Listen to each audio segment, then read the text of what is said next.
Hello everyone, welcome to our channel. వాతావరణ పరిస్థితుల గురించి తెలుసుకునే ముందు మీరు ఇంకా మా ఛానల్ కనుక సబ్స్క్రైబ్ చేయనట్లయితే వెంటనే సబ్స్క్రైబ్ చేయండి. బంగాళాఖాతంలో ఏర్పడినటువంటి ఉపరితల ఆవర్తన ద్రోణి ప్రభావంతో తెలుగు రాష్ట్రాల్లో వర్షాలు నమోదవుతున్నాయి.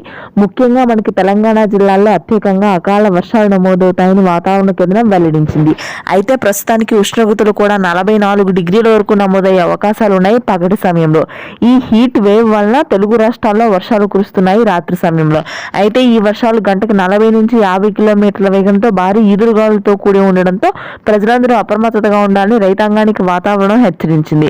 ముఖ్యంగా చూసుకున్నట్లయితే హైదరాబాద్ పరిసర ప్రాంతాల్లో కూకట్పల్లి కానీ, అమీర్పేట, కాగజ్ నగర్, మల్కాజ్గిరి, గట్కేసర్, ఆదిలాబాద్, నిజామాబాద్, నల్గొండ, ఖమ్మం, భద్రాద్రి కొత్తగూడెం జిల్లాల్లో మోస్తరు వర్షపాతం నమోదయ్యే అవకాశాలు ఉన్నాయి. కొన్ని చోట్ల తేలికపాటి జల్లులు మాత్రమే కురుస్తాయి.